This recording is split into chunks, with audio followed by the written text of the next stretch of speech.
ஏங்க இந்த ட்ரம்ப் என்னைக்கு வந்தானோ தெரியல. எல்லாருக்குமே தலைவலிங்க. இவன் பண்ற அட்டூழியம் கொஞ்சம் நஞ்சம் இல்லைங்க. 50% கூட்ஸ்ல அதாவது இந்தியாவிலிருந்து ஏற்றுமதி செய்யக்கூடிய பொருட்களுக்கு 50% வரி விதிச்சிருக்காரு.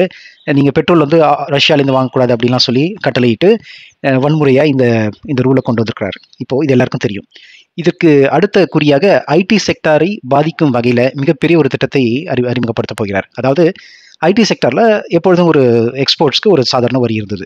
இப்ப இத வந்து 50% உயர்த்தி விட்டால், கிட்டத்தட்ட நமது வர்த்தகம் 205.2 பில்லியன் டாலர் வகையில வெளிநாடுகளுக்கு சாஃப்ட்வேர் எக்ஸ்போர்ட்ஸ் ஒவ்வொரு வருடம் கடந்த ஆண்டு நடந்திருக்கிறது. இப்போ வந்து ஒரு ஆவரேஜா 200 பில்லியன்ல அமெரிக்கா வர்த்தகம் மட்டும் 54% வந்து நம்ம பிசினஸ் எக்ஸ்போர்ட்ஸ் பண்றோம். அங்க இருக்கக்கூடிய கம்பெனிக்கு இன்ஃபோசிஸ், டிசிஎஸ், விப்ரோ, ஹெச்சிஎல் போன்ற நிறுவனங்கள் எக்ஸ்போர்ட்ஸ் பண்றாங்க. இப்போ இது வந்து ஒரு குறிப்பா சொல்லணும்னா நம்ம வந்து 80 பில்லியன் டாலர்ல இருந்து 100 பில்லியன் வச்சுக்கலாம்.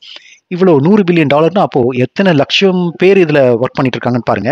ஸோ இது என்னையும் சேர்த்து உட்பட எல்லாரும் வந்து ஐடி செக்டர் நம்பி எத்தனையோ பேர் வந்து நமது வாழ்வாதாரம் இதை நம்பி இருக்கிறது. இப்போ இந்த வரி விதிச்சதுனால இந்த sector companies, IT sector companies, Infosys, TCS, Wipro, HCL இது போன்ற கம்பெனி, அப்புறம் இதர செகண்ட் டியர் என்று சொல்லக்கூடிய இரண்டாம் தர கம்பெனிகள் எல்லாமே இவர்களுடைய கம்பெனிகள் அமெரிக்காவுக்கு எக்ஸ்போர்ட் பண்ணி தான் வாழ்ந்து கொண்டு இருக்கிறார்கள்.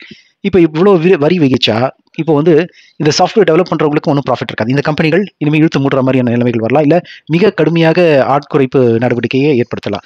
அதனால இது வந்து தெய்வாதீனமா எப்படியாவது இதை நிறுத்தணும். இது என்ன பண்ணுவாங்கன்னு தெரியல. நம்ம எந்த நிலையை நோக்கி போய் கொண்டிருக்கிறோம் என்பதும் தெரியல. 2026 வந்து இந்த சட்ட மசோதாவை நிறைவேற்றி விட்டால் 50% இந்தியாவை டார்கெட் பண்ணி ஐடி செக்டர்ல எக்ஸ்போர்ட் பண்ணக்கூடிய சாஃப்ட்வேர்ஸ் கையை வச்சுட்டாங்கன்னா, இதை தவிர கால் சென்டர் இதுலையும் கை வச்சுட்டாங்கன்னா மிகப்பெரிய வேலை வாய்ப்பு ஏற்படும். மிகப்பெரிய லாஸை வந்து இந்தியா ஃபீல் பண்ணும். இது எப்படி இந்தியன் கவர்மெண்ட் அலோவ் பண்றாங்கன்னு தெரியல.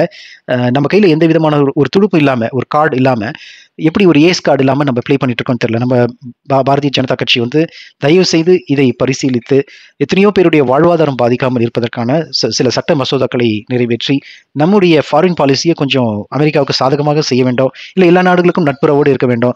ரஷ்யா கிட்ட இருந்து ஆயில் தானே வாங்குறோம், அதை நிறுத்த முடியாதா?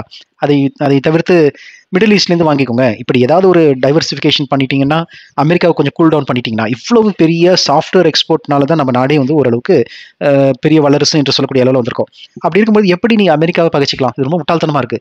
இது வந்து நான் ஐடி துறையில் வேலை பண்றதுனால சொல்லலை, ஐடி சார்ந்த தொழில் மற்ற எல்லாமே வந்து பாதிக்கப்படும். தயவு செய்து நமது இந்திய கவர்மெண்ட் இதற்கான ஒரு நடவடிக்கை எடுக்க